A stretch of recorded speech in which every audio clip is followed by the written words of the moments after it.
Welcome to another episode of Hotspot on this lovely Thursday evening. Coming up on the show, we have an interview with Murray Baird, the General Manager for AFL PNG.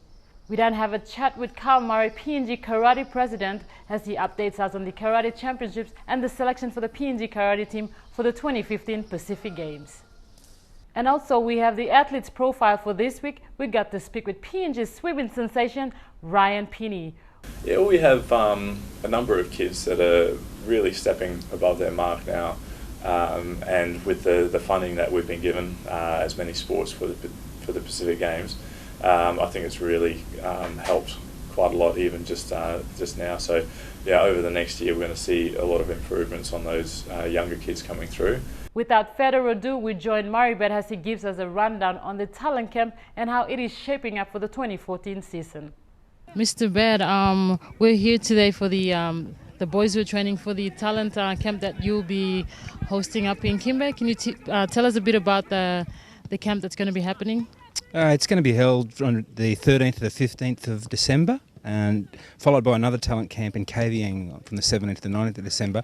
And the boys you can see behind us here, they've already been in a POM talent camp. We've had one in Lae for Highlands and Lae players. So it's the upcoming camps are for the benefit of boys and girls in the New Guinea Islands regions to make selection for the under 14, under 16 Binatangs, our under 17 Kurakum girls who go away to Australia, and we're hoping to send away an under 18 team as well, just looking for some funding to be able to do that. Coca-Cola help us out heaps with our talent pathway, but it's expensive to send teams away. We've actually got a group of 75 boys already selected for the under 16 Binatangs, and we haven't gone to the New Guinea Islands yet, so we'll have maybe 85, 90 boys. So we'd like to send away more teams, but at the moment we've got an under 14s, 16s, possibly 18s, under 17 girls to go away. So from this talent camp, you're looking at sending some players overseas, as in like a scholarship thingy that the AFL is going to be running? As well, yeah. I mean, the first step is to make it into the under 14, under 16 Binatangs teams, and then 17, 18, 19, 20 get a scholarship to Australia. So the first step is get identified at the talent camp, get into the team, and then get a scholarship. So you've picked this team from the Port Moresby AFL competitions, and you have some boys who are pretty much good at this competition and will be in the training camp playing camping with boys in Kimbe and Bougainville. Well, some boys from Bougainville will be going to Kavieng, 17th to the 19th of December. Very excited about that. It's the first time they've played for quite a while. And the total squad won't get together until next year. So we've got these. It's much more cost effective for us to have talent camps all around the nation, so boys don't have to, and girls don't have to fly around just to make it into the team. So we'll select squads and they'll train like the boys behind us. So at the moment in Lae there's a squad training on a Tuesday and Thursday night, and in Mount Hagen there is. And as soon as we make the selections in Kavieng, Kimbe, Biala, Bougainville, we'll have small squads there training in preparation for our teams for next year. So is this just the Port Moresby based athletes who are training the AFL here? At the moment the boys behind us are. There are a few boys that are here on scholarships. I can see a boy from Lae, I can see a boy from Kimbe, I can see a boy from Mount Hagen. So we do bring some of the younger boys when they're in year 8 and 9 down to Port Moresby to our Coca-Cola Academy, so they get some extra training here as well. And there you have it, AFL PNG Talent Camp that will be run in Kimbe from the 14th to the 15th of December 2013. We'll go for our first break, but before we go, we have the pleasure of having President of the Athletics PNG, Tony Green, to tell us about the Talent Hunt program that's been happening here in PNG.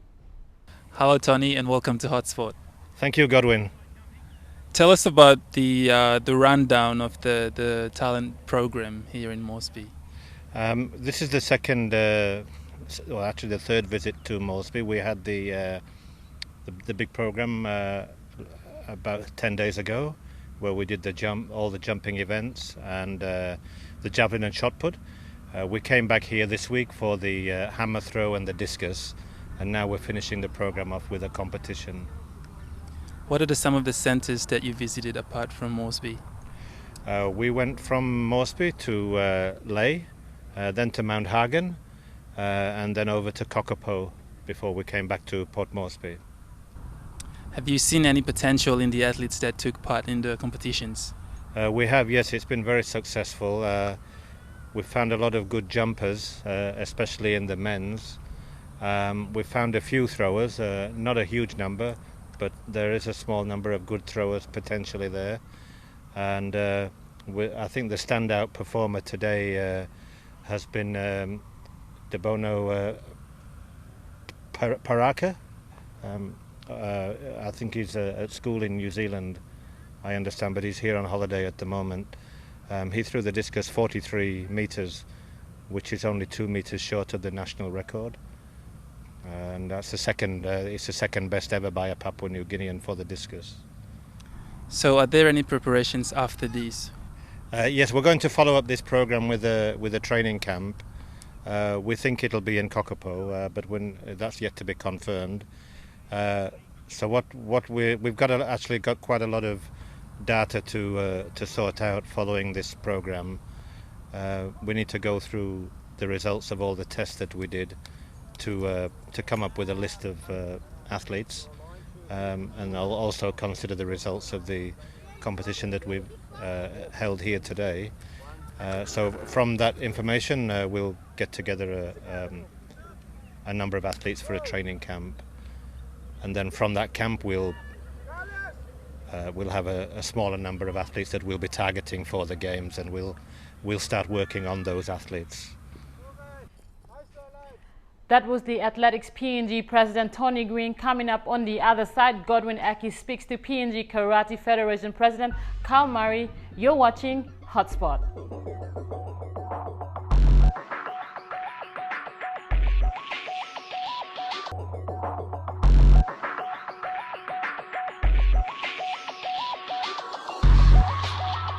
Welcome back. We have the pleasure of having PNG Karate President Carl Murray on the show. Carl, talk us through from the beginning of the tournament, the 3-day tournament. Tell us about everything that took place to the lead up to now, what you've been going through these days. We actually planned a 2-week training camp. We actually started on the 1st of December at Elamari Hall. The athletes went for the training over there, and on Monday the 2nd we moved over to Port Moresby National High School, where they trained there, and then they went for a break on the 4th to participate in the tournament. And after the tournament we got them here again to start training on the 9th, and they'll be stopping tomorrow. I believe with the athletes, there was a big turn-up of athletes and a big number of athletes. Tell us about the process you went through, the selection process, and coming up with the final number that you've already come up with. Yeah. In fact, we were expecting a lot more, but around this time we only had about 130. But we were anticipating more than 200 participants to come for this tournament. But even without the number, we still had a good tournament. There were lots of people, and the crowd was there for us. And really, the development squad that we've basically been working on. We came about in 2011, after the 2011 Pacific Games in Naumea. We started looking at the potentials that we have. Right after Naumea, we had a tournament in Lae in 2012. So that more or less made up the nucleus of the the development squad. So over the years, 2012 and this year, we've been basically having tournaments. We've had an average of 2 main tournaments in a year over the last 2 years, and from these tournaments we've been basically keeping an eye on the athletes, and we've also sent them out as well to participate in Australia and Fiji, and from there we've assessed them, and on Tuesday this week, a couple of days ago, we managed to cut down the number from the 109 from the 109 development team that we have, we actually dropped 20, and we picked 58 to move forward with. The rest were basically kids who are younger. By 2015, they cannot make the eligible age of 16. So basically, they are at the back burner for future. But we'll be moving with the 58, and by April of next year, we'll cut the number further to run about 30, at least 30 or 37, to allow for reserves. But in the Pacific Games, we will have to field for 31. So what are the preparations now for our athletes? In all the tournaments that we've had so far, we actually bring in the athletes ahead of time. They train for a week ahead of time before the tournament. Then after the tournament, they train again for an extra week, just like this time. But we've had a couple of seminars, 2 seminars that we had last year. And next year we are planning a weekend training camp in a month. So every month, apart from the months of our tournaments that we'll be having weekend camps for athletes.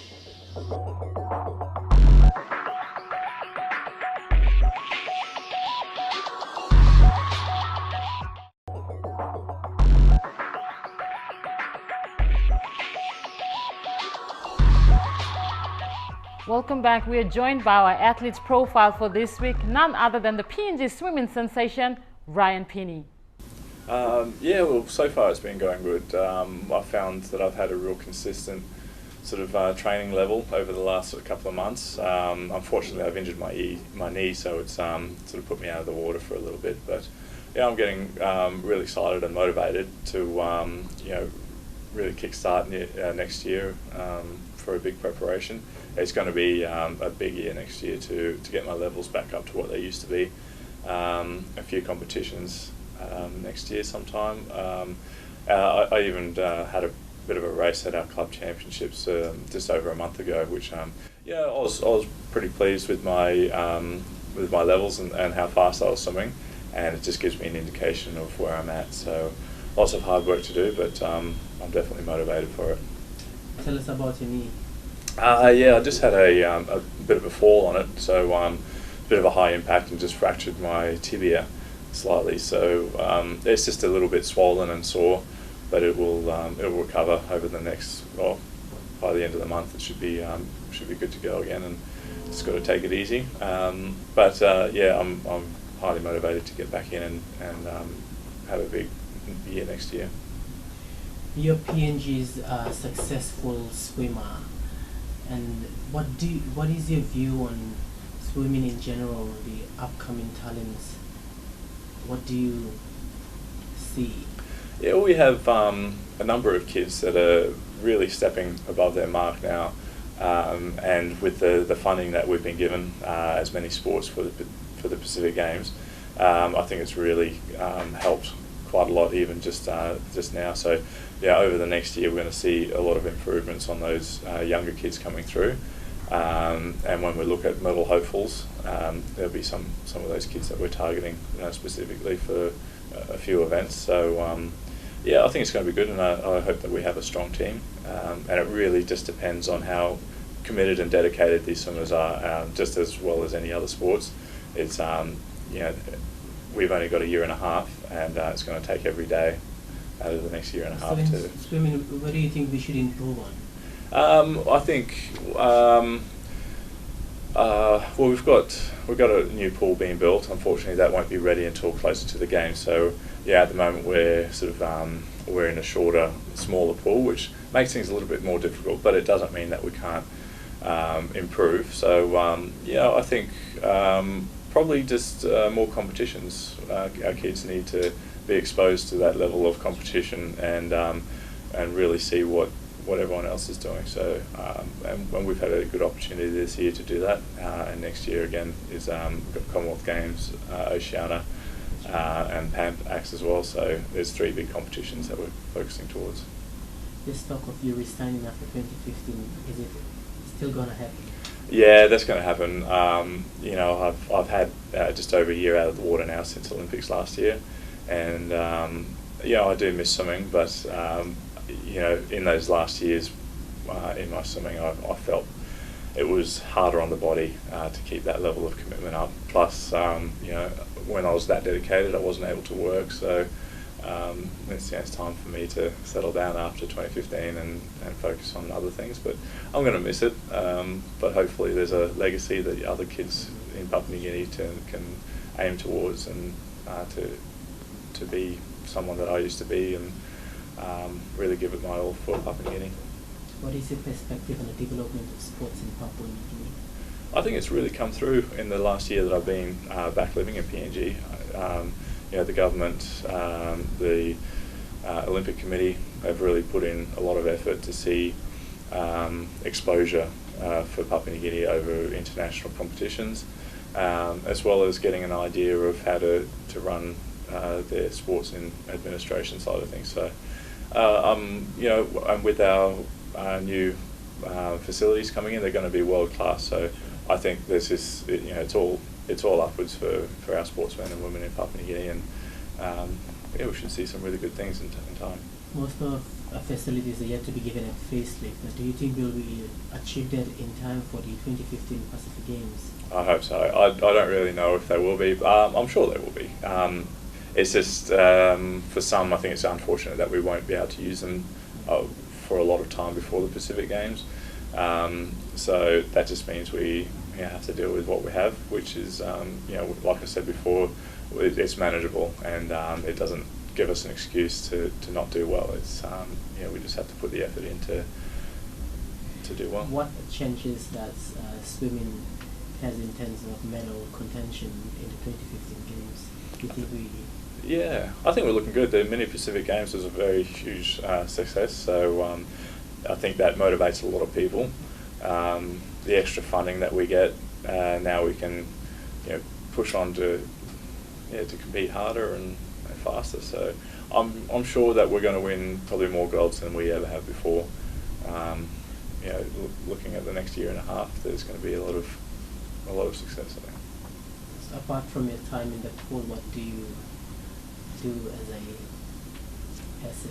As a person, I'm currently working at the family business at theatres, so that keeps me busy. It gives me the flexibility also to do my training and competitions overseas as I travel. So that's very handy. Obviously, being family orientated, so that keeps me busy. I do all sorts of other different sports outside of that, but next year we'll be focusing more on swimming again with work, so looking forward to it.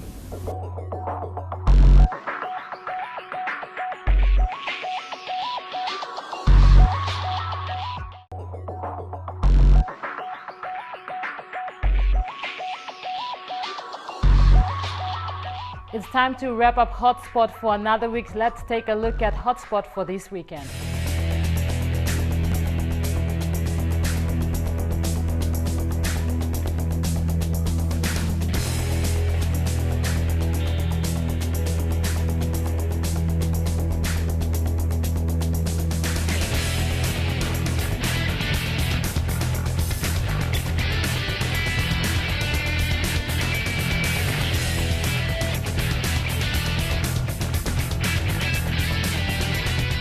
That's it on Hotspot for this week. You can check us on Facebook, like our page, and tune into Sports Scene for more of the sporting action. I'll leave you with a little bit of extreme sports to enjoy. Until next Thursday evening, I'll see you right here on Hotspot.